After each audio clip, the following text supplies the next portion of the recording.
नमस्कार, आप सभी का स्वागत है मेरे YouTube चैनल प्रवीण क्लासेस पर। आज हम कक्षा 9th का साइंस का पहला लेसन हमारे आसपास के पदार्थों का अध्ययन करने वाले हैं। इसका अध्ययन कराने के लिए हम विभिन्न प्रकार के क्रियाकलाप करेंगे। जैसे कुछ क्रियाकलाप चौक से संबंधित हैं, वो हम आपके सामने प्रदर्शित करेंगे। कुछ पानी से संबंधित है ना, और कुछ इसके अंदर जो नील है या फिर कलर है, कुछ भी डाल करके हम प्रदर्शित कर सकते हैं। ठीक है ना, तो आइए हम देखते हैं, इस लेसन को प्रारंभ करते हैं और देखते हैं कि पदार्थ किसे कहते हैं, पदार्थ की डेफिनेशन क्या है। तो पदार्थ, इस विश्व में प्रत्येक वस्तु किसी न किसी चीज से मिलकर बनी होती है, किसी न किसी सामग्री से मिलकर बनी होती है। ठीक है, तो उसे वैज्ञानिकों ने पदार्थ नाम दिया है। जैसे हवा, भोजन, पत्थर, बादल, तारे, पानी, ईंट, बजरी, कंकड़, ये सभी क्या है, पदार्थ हैं। अब पदार्थों की दो प्रकार की अवधारणा है। पहले या पुराने समय में पदार्थों को किस प्रकार से देखा जाता था और आज के समय में पदार्थों को वर्गीकरण किस प्रकार से किया जाता है। तो हम सबसे पहले प्राचीन काल की बात करते हैं। प्राचीन अवधारणा क्या है? तो प्राचीन अवधारणा में जो भारतीय दार्शनिक थे, भारतीय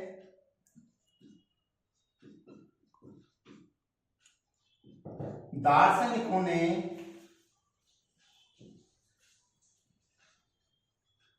पदार्थ को 5 तत्वों में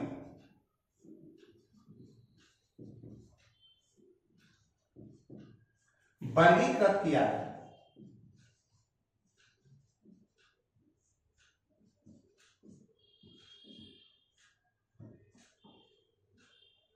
वो 5 तत्व कौन से हैं?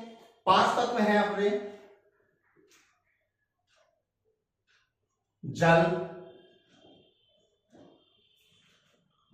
वायु, पृथ्वी,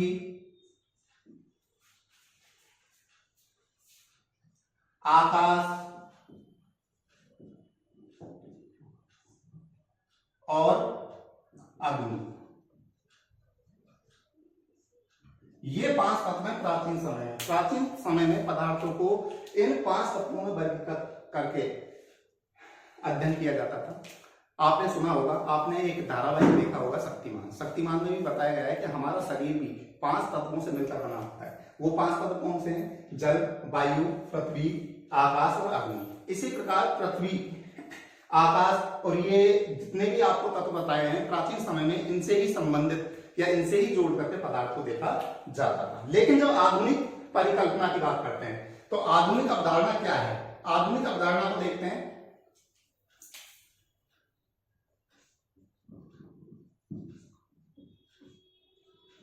आधुनिक अवधारणा क्या है? आधुनिक वैज्ञानिकों ने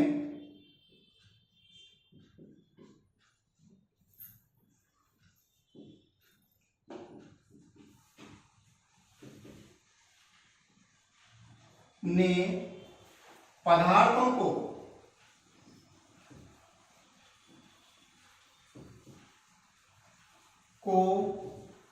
2 प्रकार से वर्गीकृत किया है।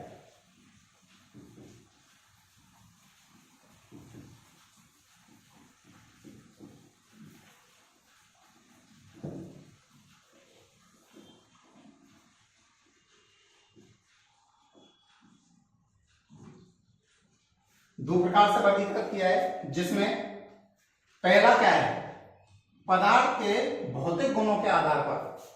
ठीक है, पदार्थ के भौतिक गुणों के आधार पर वर्गीकरण, अर्थात जिसे कहते हैं भौतिक गुणधर्म।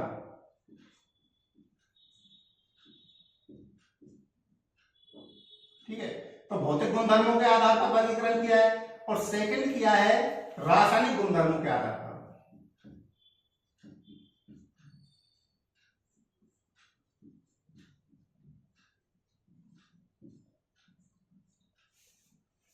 ठीक है, तो ये आधुनिक परिकल्पना है। क्योंकि हम आधुनिक परिकल्पना की बात करेंगे और आधुनिक परिकल्पना में भी हम केवल पदार्थ के भौतिक गुणधर्मों के बारे में देखेंगे। कौन से गुणधर्म? ध्यान रखना, पदार्थ के भौतिक गुणधर्म, ध्यान रखना, इसके बारे में ही हम अध्ययन करने वाले हैं। तो देखिए, पदार्थ का भौतिक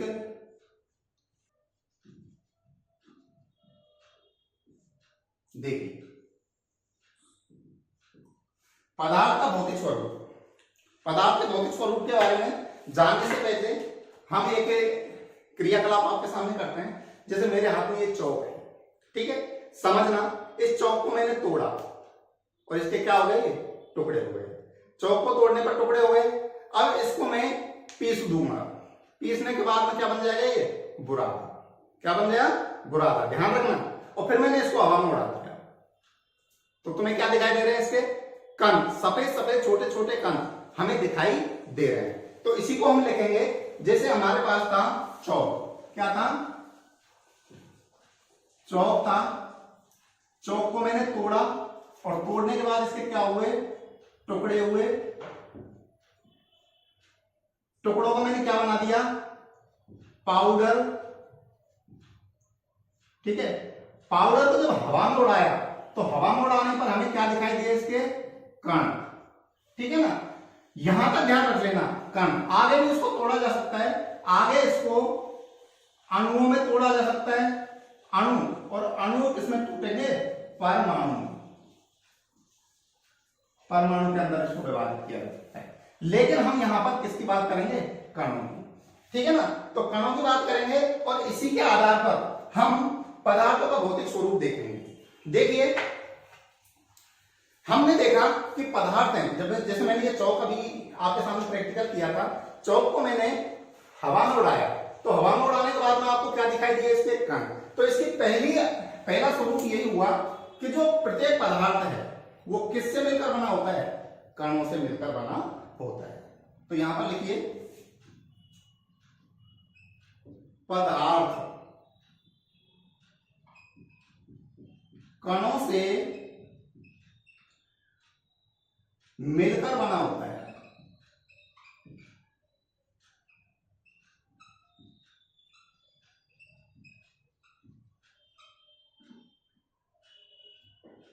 ठीक है, तो पहला तो इसका स्वरूप ये हो गया। सेकंड बात करेंगे हम, पहला हो गया, दूसरा देखो। दूसरी जब बात करते हैं हम तो देखिए एक प्रैक्टिकल और देखते हैं कि जिसमें मेरे पास ये चौक है, ये चौक है, इसके ऊपर मैं पानी डालता हूं। देखिए पानी डालता हूं, ये पानी डाला और पानी डालने के बाद में हम देखेंगे ये गीला हो जाता है, इसकी सतह गीली हो जाती है, लेकिन जो पानी की बूंद है वो इसके अंदर समाहित हो जाती है। अर्थात इसके अंदर क्या होगा, पानी की बूंद है, पानी के जो कण हैं, ठीक है, जो जल के कण हैं वो इसके अंदर, चौक के अंदर प्रवेश कर गए हैं। तो यहां पर हम देखेंगे कि पदार्थ की क्या हो गया, इस पदार्थ में दूसरी कंडीशन क्या हो गई कि जो इसके कण हैं उसके बीच में क्या होता है, रिक्त स्थान होता है। कैसे साबित हुआ, दूसरा प्रैक्टिकल देखो। जैसे मान लेते हैं मेरे हाथ में पानी है, ठीक है, पानी के अंदर में ये एक बूंद नील की डालता हूं, देखिए, ठीक है। अब ये जो नील की बूंद है वो पानी के अंदर तक चली जाती है, देखिए गई। इसका मतलब क्या हुआ, जो पानी था, ठीक है, पानी एक पदार्थ है, पानी था, उसके जो कण हैं उसके मध्य में रिक्त स्थान था, जिसके मध्य में नील का जो रंग है वो प्रवेश कर जाता है और इस पूरे को कैसा कर देता है, नीला कर देता है। तो इससे हमारे समझ में एक बात आई कि पदार्थ के कणों के मध्य, पदार्थ के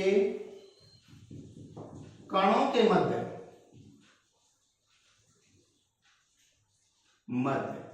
क्या होता है, रिक्त स्थान होता है।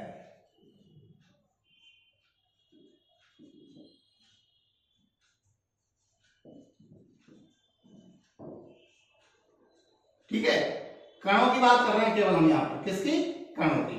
ठीक है, ये प्रैक्टिकल समझ में आ गया होगा। इसके बाद इसमें देखा होगा तुमने, जैसे ही मैंने इसके अंदर नील डाली तो नील को गति करते हुए देखा, नील के जो कण हैं वो इसके अंदर गति करते हुए, ठीक है। या फिर इसके बाद में जैसे माना तुम कहीं बैठे हुए हो, धूप में देखते हैं, धूप में जो वायु के कण हैं, धूल के कण हैं, वो लगातार गति करते रहते हैं। तो कण क्या होते हैं? गतिमान होते हैं, गतिशील होते हैं, अर्थात पदार्थ के जो कण हैं वो निरंतर गतिशील होते हैं। पदार्थ के कण निरंतर गतिशील होते हैं। ये तीसरा पॉइंट हो गया। चौथे पॉइंट की बात करते हैं।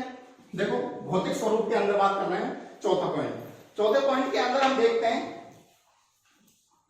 ये जो चौक है, ठीक है, चौक हमें ठोस दिखाई दे रहा है। ये इसकी आकृति को मैं दबा रहा हूं तो भी चेंज नहीं हो रही, ठीक है।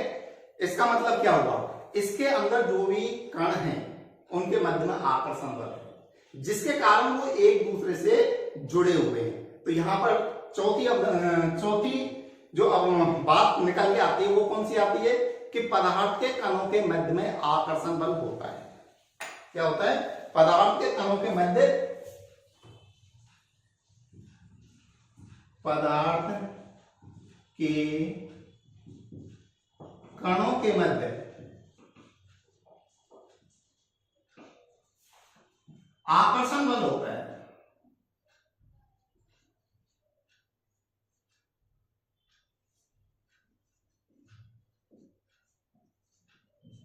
या फिर हम इसको ऐसे भी लिख सकते हैं कि जो पदार्थ के कण हैं वो एक दूसरे से आकर्षित होते हैं, ठीक है ना। तो ये इसके भौतिक स्वरूप की बात हो गई। किसकी? पदार्थों के भौतिक स्वरूप की, ठीक है। अब हम देखते हैं कि पदार्थ जो हैं वो कितनी अवस्थाओं में पाए जाते हैं।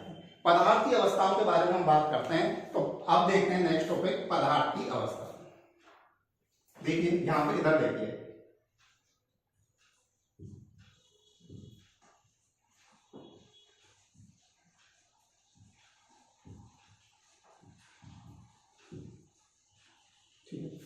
पदार्थ की अवस्था के बारे में बात करते हैं। तो पदार्थ की, यहां पर पदार्थ को तीन अवस्थाओं में डिस्ट्रीब्यूट करके पढ़ेंगे, जिसमें एक तो है ठोस, ठोस अवस्था। दूसरी अवस्था के बारे में बात करेंगे हम द्रव अवस्था, और तीसरी अवस्था के बारे में बात करेंगे हम गैस अवस्था।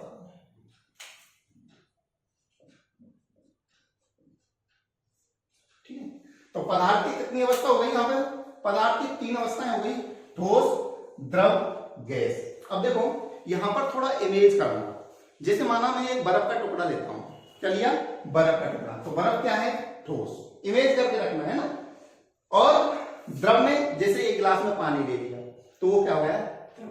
और गैस के बारे में तुम जानते ही हो, जैसे गुब्बारे के अंदर गैस हो गई, कमरे के अंदर गैस है ये, है ना। तो इसके थोड़ी अपने दिमाग में इमेज बना के रखना उस चीज की। तो हम सबसे पहले बात करते हैं ठोस के बारे में। ठोस के जैसे मान लिया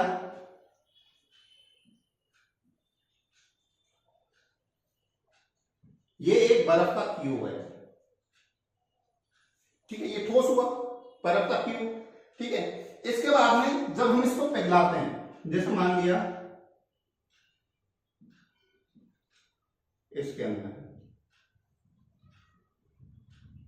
ये क्या हो गया? द्रव अवस्था हो गई। इसके बाद में तीसरे नंबर पे देखते हैं गैस। जैसे ही हम इसको गर्म करते हैं, ठीक है, वरना ले लो,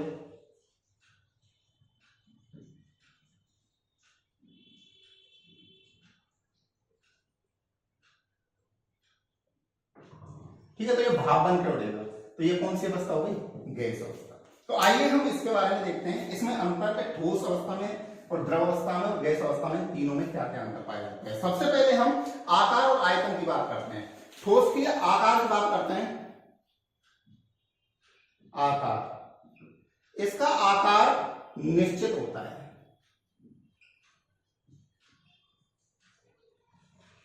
आकार निश्चित, और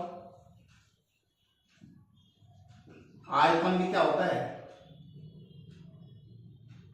निश्चित होता है। ध्यान रखना, देखो ठोस है, जैसे मान लिया बर्फ को देख लो या इस चौक को देख लो, इसका आकार मैंने तुमसे कहा ये क्या है, कैसी आकार का है, तुम कहोगे सर ये बेलनाकार आकृति का है, गोल आकृति का है, यही कहोगे ना। तो इसका आकार निश्चित है, निश्चित आकार है तभी तुम इसको बता पा रहे हो, और आयतन भी इसका क्या रहेगा, निश्चित रहेगा। जबकि हम द्रव की बात करते हैं, द्रव के अंदर आकार और आयतन, ध्यान रखना आकार और आयतन की बात करेंगे हम, इसके आकार और आयतन की बात करेंगे तो इसका आकार अनिश्चित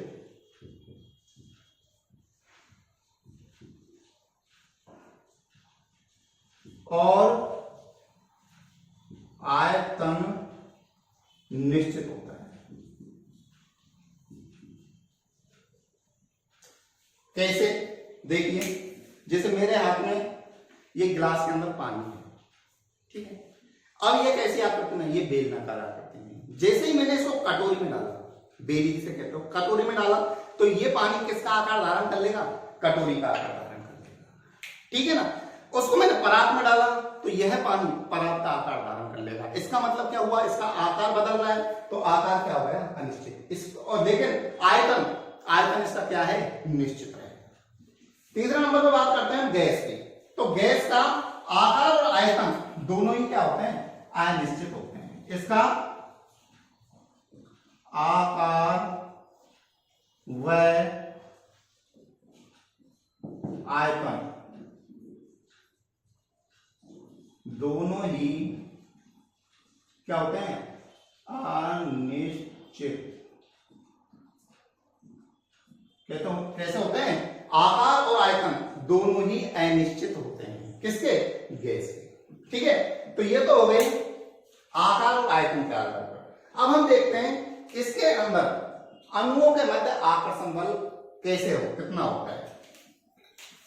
अणु इसमें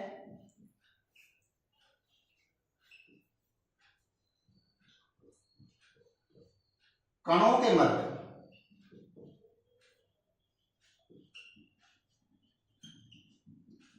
आकर्षण बल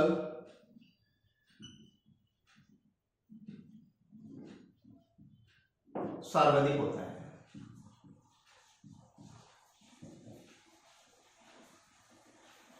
इसके अंदर ठोस के जो अणु होते हैं उनके मध्य आकर्षण बल बहुत अधिक होता है, जिसके कारण वो एक दूसरे से जुड़े हुए रहते हैं, ठीक है ना।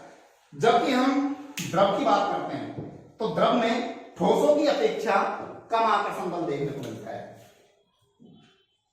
इसके अणुओं कणों में ठोसों की अपेक्षा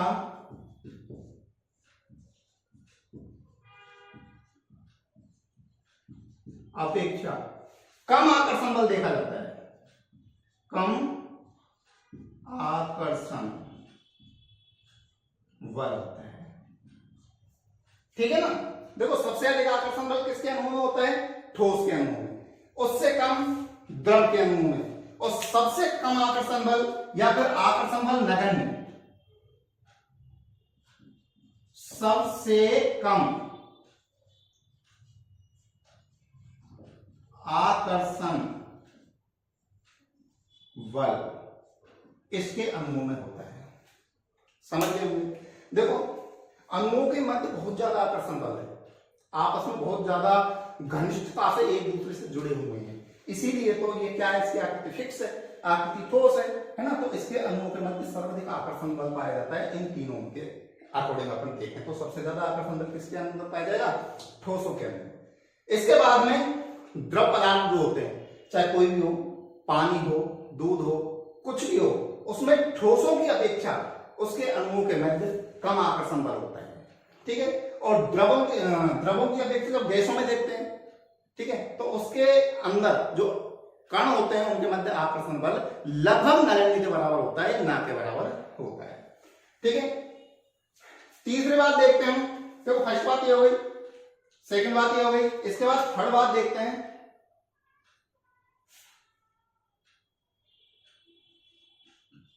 इसके कण बहुत पास पास होते हैं, बहुत पास पास होते हैं। क्लियर? इसमें जो कण हैं वो पास पास होते हैं। जब द्रवों की बात करते हैं, द्रवों की बात करते हैं हम यहां पर, इसमें कण ठोसों की अपेक्षा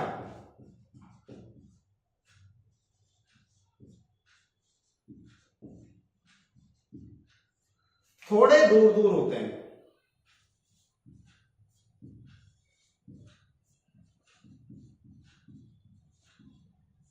ठीक है, तो यहां पर द्रव की बात हो गई।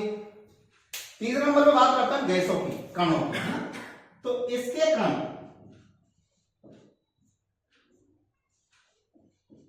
बहुत दूर दूर होते हैं।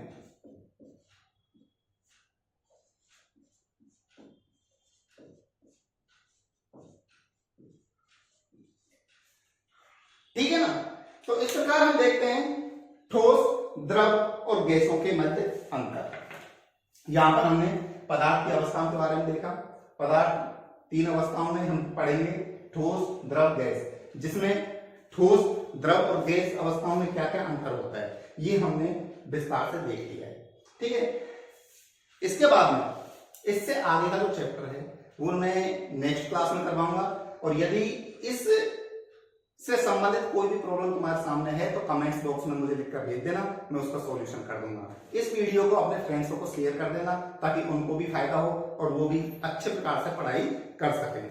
ठीक है ना? और अभी तक तुमने मेरा चैनल सब्सक्राइब नहीं किया है तो चैनल को सब्सक्राइब कर देना। धन्यवाद।